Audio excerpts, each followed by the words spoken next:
welcome to today's MSI 2024 recap where we're going to cover BLG and T1, the loser bracket finals, and then preview tomorrow's MSI finals between Gen G and BLG, a rematch of a series we saw just a couple days ago. So this was back and forth, a true slugfest. Game 1 in particular was a brawl between BLG and T1. Laning phase, I think it was more than a kill a minute through 14 minutes. I mean, it was back and forth, hectic. All 5 games, I believe blue side did win, so blue side's supremacy right now. Side selection may have become a serious difference maker at this point in the tournament. In the beginning, I don't believe it was, but as the tournament has went on, it has taken hold. Another interesting aspect of this series is that there were less Barons than there were games. 4 Barons over 5 games I thought was something quite intriguing, and T1 took 4 of 5 Heralds. Even in games they were losing, even in games where they only got 1 grub, somehow they were still able to win a fight to secure the Herald. But game 1, 16-30 laning phase, not very active. It's hard to really explain because it was a slugfest. So were the teams active? Yes. But in terms of making, outnumbered situations that turned out to be outnumbered, ganking a lane or diving a 3v1 or whatever, it wasn't super common in this series compared to other series throughout this event. So BLG went topside twice in game 1. T1 went bot side twice. Another big thing about this series, mid lane. Level 1s in mid lane. A lot of Nautilus hooks, a lot of flashes to attempt to get the mid laner to blow flash, and it was effective in the majority of the games, regardless of who was the initiator, whether it was BLG or T1. Even in Game 5, I think it actually worked. So that was something also to note. We haven't seen a ton of level 1s at this tournament, but in this series, they were very prevalent. In terms of grubs, T1 took 4, BLG took 2, but BLG would find a way to win this one because of Bin. Bin had a 2.2k gold lead at 16:30. Bin was the difference maker. He was massive. Game 5 in particular on the Camille, but the TF in Game 1, very strong. Owner, only a 100 gold lead, but something to note, in 4 of these 5 games, no, actually all 5 games, he had a gold lead over Shun. Shun, against Gen G, left a little bit on the table against Canyon, and then against Owner, he was put behind in every game and every matchup. And if he's going to continue playing like that, I do have some, I don't think it's going to improve tomorrow when he has to play Canyon again. Guma and Carria had 1.5k gold in the bot lane. So, lane swaps and things of that nature. T1 focusing bot side, able to get a 34 CS lead and 1.5k gold lead for that bot duo. But this series had a situation where it felt like Carria and On were able to take quite a bit of kills, even when they were the farming Nautilus or farming Ornn. And, that didn't help their causes, right? So in game 1, that was a big reason why BLG were able to take the win. They had a Baron that won about 2,900 gold. They took all 4 Drakes, got a soul. In this series, looking here, that is the only soul that was actually taken. So that's a thing. Game 2, 11 minutes, 30-second laning phase. This was the game that made me say BLG are definitely going to win this. So Draven gets a triple kill for Guma down in bot. So he gets a ton of gold. And they are ahead, and it's smooth sailing. They have like a 6-7k gold lead when they get into the mid game. I mean, Draven, Guma carry a 2.6k gold lead at 11 minutes, 30 seconds. 500 gold lead in jungle and mid, and Bin doesn't even have a gold lead in top lane, although he has a CS lead. And this resulted in T1 taking all the grubs. They took a couple Drakes. They took Rift Herald. But BLG were able to fight back quite a bit and push back and drag this game out. And it was the thing that I said yesterday about T1 spotting G2 these leads, and then they were able to out-team fight them and win.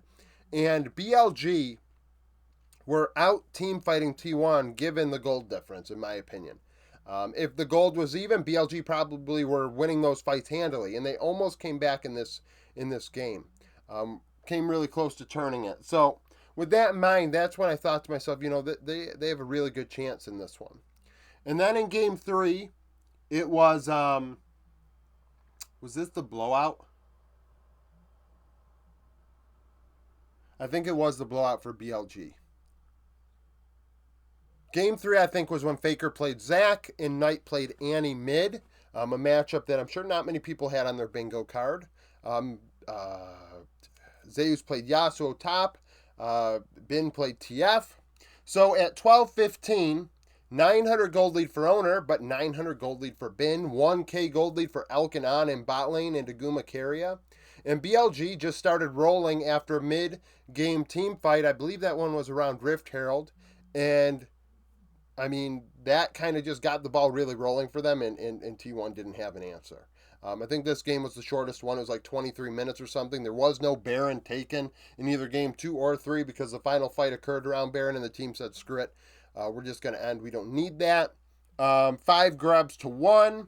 1 Drake to 2. I mean, it didn't make a difference. If T1 were taking Rift Heralds, if they were taking Drakes, BLG were just so far ahead, it was over before it even really began.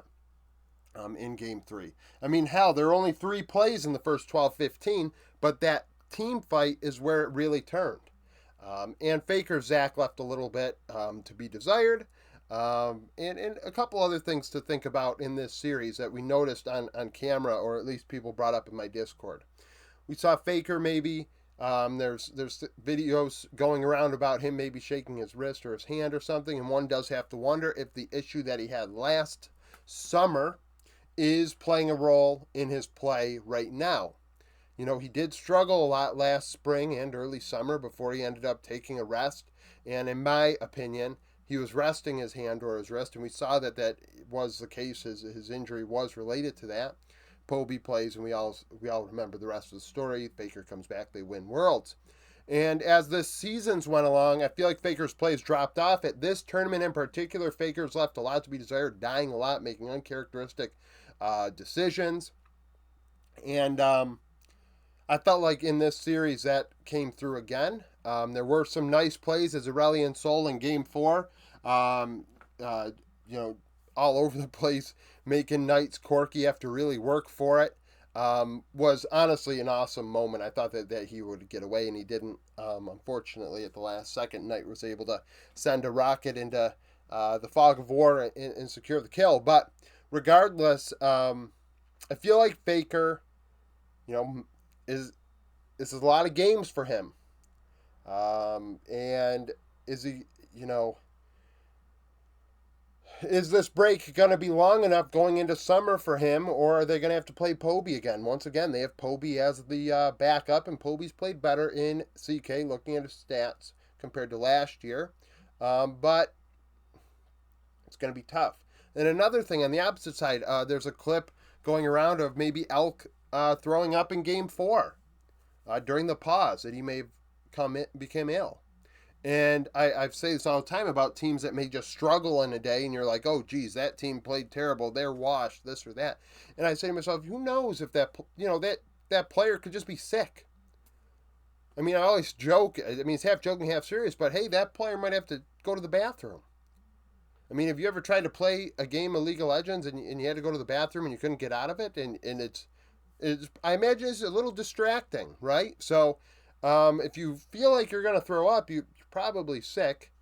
And there has been uncharacteristic plays out of Elk this week, and who knows? I don't want to draw too much into it, but it's something to think about, right? That these guys are human, stuff happens, and so game 4, 13-minute 45. So 14-minute laning phase. Zeus owner ahead, 1,400 gold combined, 38 CS. Owner's Viego became super strong in the mid to late game. Knight, slight gold lead in mid lane because there was a fight as the mid game transpired that allowed T1 to really eliminate a lot of Knight's lead because the Corky was on fire. BLG were looking like they could win this 3-1, but they threw that lead. They threw that advantage. And T1 find a way. BLG went mid lane twice, got Faker ahead. Got Knight ahead over Faker. Level 1 is one of those moments. But T1 went bot side twice, and that really is the way this series was. T1 ended up making 7 plays to bot side out of the 12 they had. 6 grubs to none for T1, once again securing objectives. Drake split 3-3. BLG were at Soul Point. T1 win the big fight to secure, they're able to steal the Drake to extend the game, and then by the 5th Drake, they were in a commanding position. They took 2 Barons. The first one was not great. That might have been the one that led into that Soul fight, if I recall. And technically, it was negative 964 gold if you take away the 1525 that a team gets from securing it. So they lost 1,000 gold. They were actually behind 1,000 more after the Baron was over compared to when they took it against BLG. But they were able to secure the second one because as the game went along, Faker became stronger and stronger. Zeus also had some nice moments, and Owners Viego was a difference maker. Game 5, so T1 threw this one, in my opinion. 12 minutes, 15 seconds, first turret falls. Zeus, 900 gold lead. Owner, 900 gold lead. Faker, slightly ahead. Gumacaria, slightly ahead. So they're ahead in all 4 areas right now in gold. Top side, ahead significantly. But once team fights began, Bin was on another level. His Camille, super strong, making the difference. It really was making the difference. And, T1 had no answer for it. T1 had no answer for BLG in general at this point. In this one, a couple plays at topside. T1 took 4 grubs. The only Rift Herald BLG actually took was in Game 5. And they had a 4,600 gold power play. A very efficient power play that secured, I think it may have secured 3, or was that a different one? I think they ended with this power play. Yeah, they did, because the fight was occurring around Baron. They had a couple K gold lead. Like, it wasn't a massive gold difference, but they won 4v5. Shun's taking the Baron. T1 are trying to go in, and BLG win the fight 4v5, essentially. And An had a really good series on his Ornn when he did play it. Something that I'm really happy to see, because I did rank An above Keria going into this event, because his champion pool, he's now finally allowed to play and express his diversity in the support role. So they win that fight, and they take the Baron, and they end off of that Baron. BLG end up winning, but T1 had an advantage in this one. They had a gold lead. And you can say scaling comp this or that, but a good team, if you have an early game comp and you have the lead, you need to end the game. You need to do the steps to end the game. You can't allow the team to come back. And BLG were able to out team fight them once again, like it showed in game 2, but T1 were able to overcome that. BLG were here to play. BLG come out and win. Totals, each team made 12 plays. BLG majority topside, 5 of 12. T1, 7 of 12 to bot lane. Grubs, 21-9 in favor of T1 and 4-1 in Rift Heralds. Drake split 11-11. Barons, 2 for both teams. BLG averaging about 3,800 gold between the two. And T1 about 1,650. Knight, 20, 13 and 46, 32% of damage in mid. Bin, best KDA, 23, 9 and 34. Faker led the team in damage. So this is indicative of quite a bit. 14, 19, and 22 with 23% of damage. Very low damage totals out of T1. Everybody around 450 to 500 DPM, I think, outside of Keria. So nobody really took the bull by the horns and carried this one. You could say, well, Faker played a Zach game. What do you expect? I'm sure it only bumps up to like 27, 28%, if that. If that for real. I am more concerned about Faker's health if, you look at those clips, than anything else. BLG win. I thought BLG would win. I had them predicted to win, so that's the thing. Now, BLG Genji, I say it all the time, I hate double Elam without a reset. I know some people in the community think a reset isn't necessary. I believe an opportunity to lose is so valuable, more so than sitting and watching a team play. Like, hell, if BLG were playing G2 today, that's really no use for Genji, because G2 is a weird team. Their comps are weird. What use do you really get out of that series if you don't really prep the champions G2 are playing and BLG are playing into it? Like, sitting and waiting and watching and scouting, I'd rather have an opportunity to lose. But that's, it's not a fan. So, when BLG Gen.G played last time, Gen.G won 3-1. Bin was the only one with an advantage in the rolls. So, Bin, only 125 gold, 10 CS ahead on average over 4 games, but it was a lead over Keen. Jungle, Canyon, on average ahead 550 gold, 14 CS. Chovy, only 250 gold and 14 CS. A lot of people kind of looking too deep at the Chovy Knight matchup and saying Knight choked and Chovy gapped him and the Flame Horizon and whatever. When I have two players and I'm comparing them directly and how they are against each other, I don't look at the end of the game to determine, how these two players fared going into each other necessarily, because a lot of things transpire in the mid to late game that have no, one player is not affected by the opposite player in role on the other team in the mid to late game. It's not always the case, but at least in the early laning phase, more often than not it is. So,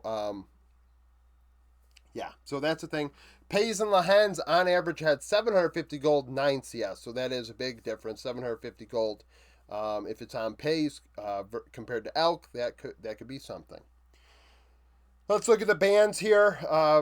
How these teams are drafted against. How do they draft? So in top lane, we only have 2 champions, Vayne and TF. Vayne tends to be banned against BLG, TF against Gen.G. Will these teams ban them? We'll see. Jungle, only 3 champions. Vi, banned against BLG and oftentimes banned by Gen.G. Xin Zhao, banned by Gen.G. Lee Sin, banned against Gen.G. So we'll see if those picks end up going through tomorrow. Now, where there is a lot of priority for these two teams is in mid. Although both players are the 2 best mid laners in the world, I don't think that is a shocking statement, Chovy and Knight. But we have 7 champions here. So Azir, Orianna, and Aurelion Sol are common bans by BLG. In part, Azir, Orianna into Faker, but that's a thing that we'll get into. And A-Sol is a champion often banned against Gen.G, in part because BLG banned it against Gen.G. Ari, Talia, Tristana, all 3 of those champions banned by Gen.G, and therefore BLG really didn't get to play them against Gen.G, and they're a common ban against them. So Knight and Chovy exchanging bans. Corki, a champion often banned against Gen.G.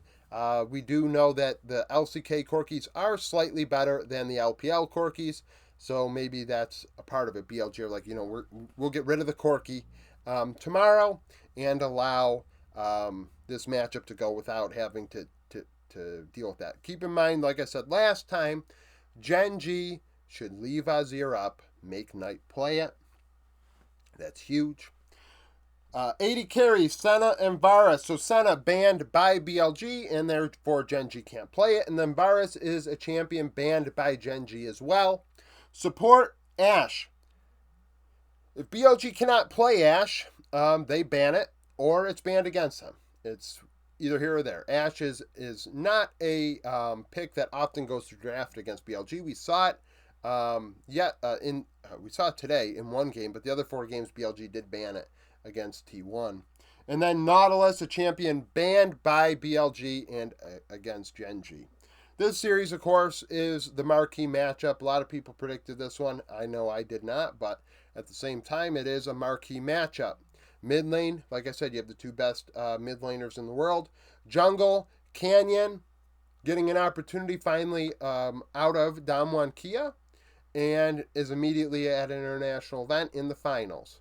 I think that is nice to see. Canyon, a lot of people can, kind of over the years backed off of that GOAT statement when it came to Canyon. But I do still think he is he's in that conversation. He is the GOAT of the jungle. So for him to be here is a big moment. Shun, the last couple series has honestly been very underwhelming. So he needs to show up. Bin and Keen. Bin is flying high right now. And Keen's going to have some picks in mind against the Camille, against the Vayne. And if there is a top laner that can do that, it is Keen. He has a wide champion pool. And then the bot lane duos of Alcon, Alcon and Paisley Hens. Despite the last series, somebody, going on some diatribe in my comments about how it didn't matter. I think that this matchup is a big one. I think that Elk can be a big difference maker in this one. He plays more aggressive than Pays. Pays more of a KDA player. They're very different, in terms of output. So, that's the thing. And most importantly, in the end, that mid-jungle duo was the difference last time. BLG's players need to show up. They're good enough to match Gen G's players. They just need to show up. So thank you for watching. If you liked the video, like it. Subscribe to the channel for daily League of Legends content. Follow me on Twitter. Join the Discord. Become a YouTube supporter. And I hope to see you again tomorrow.